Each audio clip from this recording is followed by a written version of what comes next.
Hello there, and thanks so much for checking this out. I'm coming to you from my home studio in Chicago, Illinois.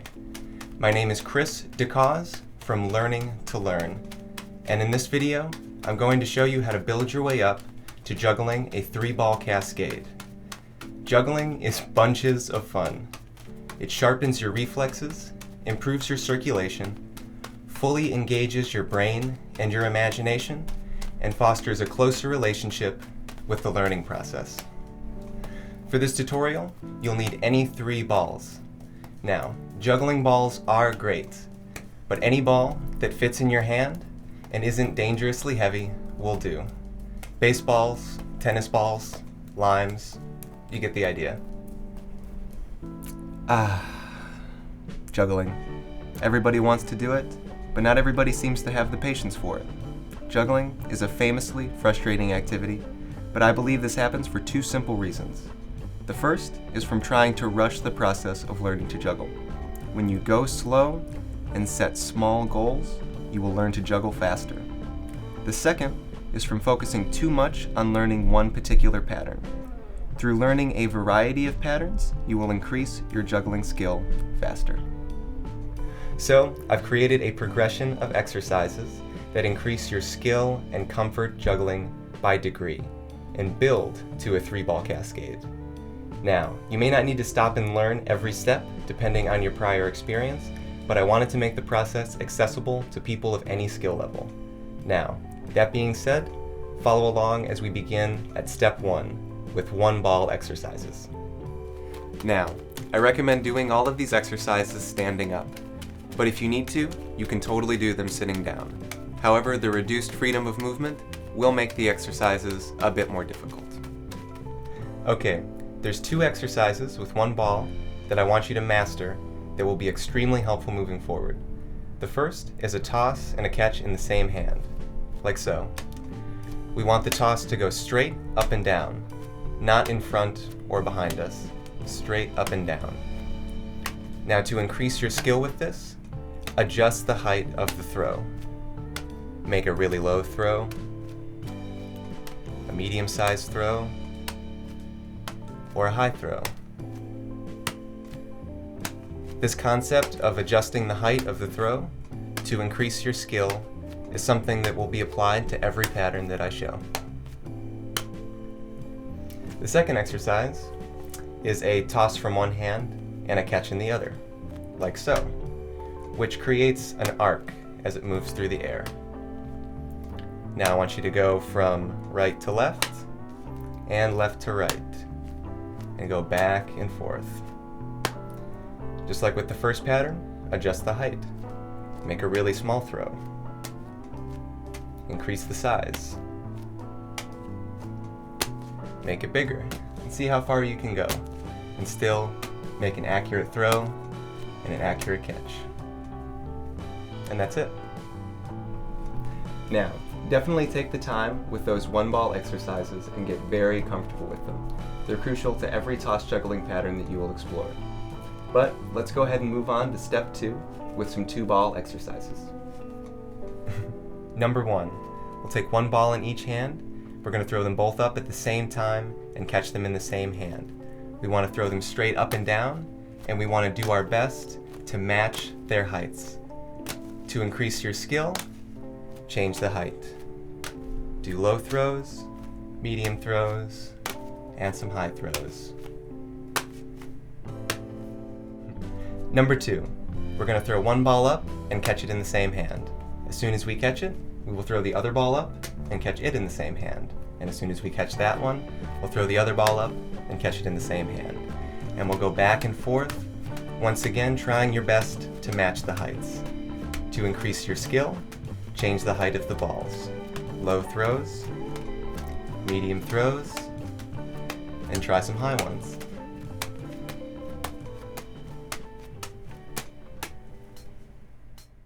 Okay, let's get a little more complex. Let's talk about outside throws and inside throws. This has to do with where you toss a ball relative to the ball that you're about to catch.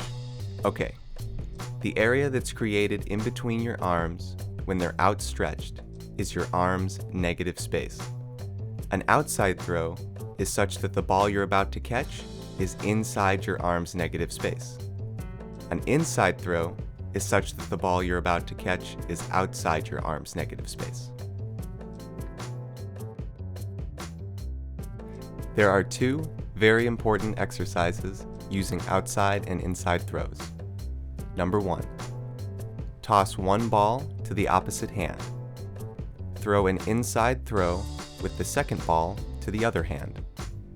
Catch the first ball, catch the second ball.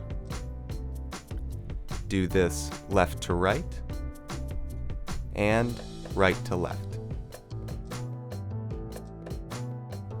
Number 2, toss one ball to the opposite hand.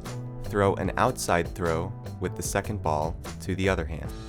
Catch the first ball, catch the second ball.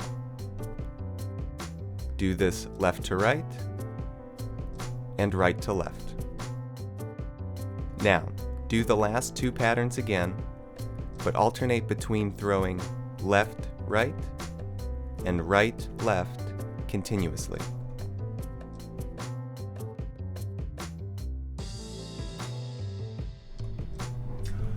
These exercises are crucial for the 3-ball cascade, so take the time and master them. But here are a couple bonus 2-ball exercises that will prepare you for even further 3-ball fun. Oh yeah!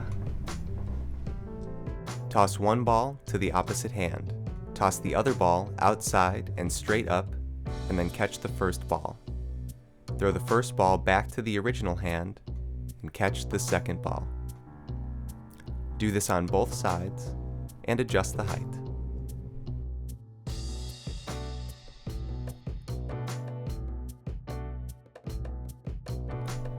Toss one ball to the opposite hand, toss the other ball inside and straight up, and catch the first ball. Throw the first ball back to the original hand and catch the second ball. Do this on both sides and adjust the heights.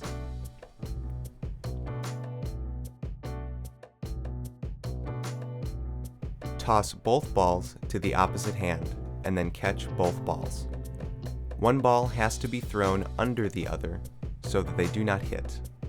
Adjust the height. Alrighty, it's finally time for step 3. 3-ball exercises and practicing the cascade. Let's get to it. First, let's get used to throwing and catching a ball while we have a ball held in each hand. Hold one ball in each palm, held in place with your pinky and ring fingers. Place a third ball in one hand, held by your index and middle fingers and thumb. Toss the third ball to the other hand and catch it with the index and middle fingers and thumb. Repeat this until comfortable. Okay, now it's time to start practicing the cascade. As always, we make progress by setting small goals. It begins with 3 tosses and 3 catches. Let's do inside throws first. Hold 2 balls in one hand and 1 ball in the other. From the hand that has 2 balls, toss the ball held by your index finger to the other hand. And then we have an inside throw, and then catch. Definitely count aloud when you're practicing. 1, 2, 3, catch. As you can see, we end up with 2 balls in the opposite hand we started with. This is why I like practicing this with odd numbers of tosses. You automatically get to practice starting the pattern from both hands. Anywho, practice 3 tosses and 3 catches starting from both hands until it's very comfortable. Then move up to 5, then 7, then 9, and so on. Take the time and get comfortable with each of these increments. Warning! Don't try to keep the pattern going for as long as you can right away. This can induce frustration and reinforce poor form. Take it slower and you'll learn faster.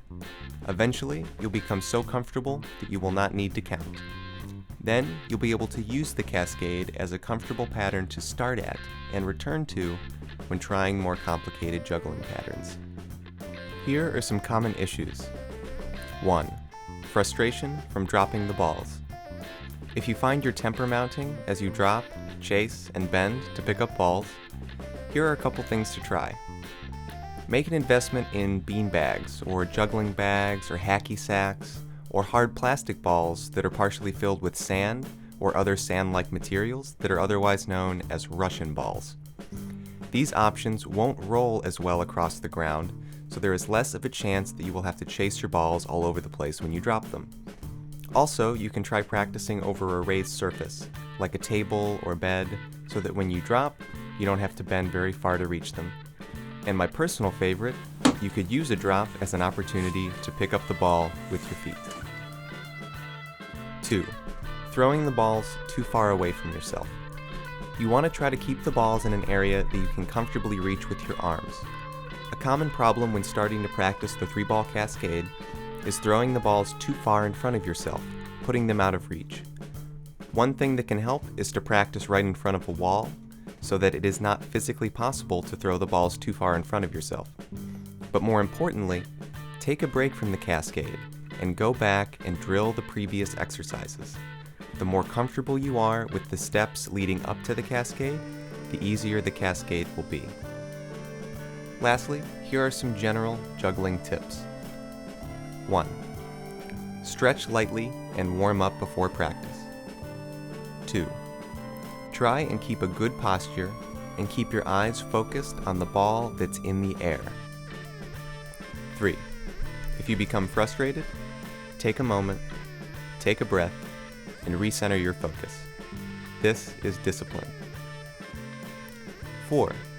If you become very tired and begin to make many mistakes, stop practicing.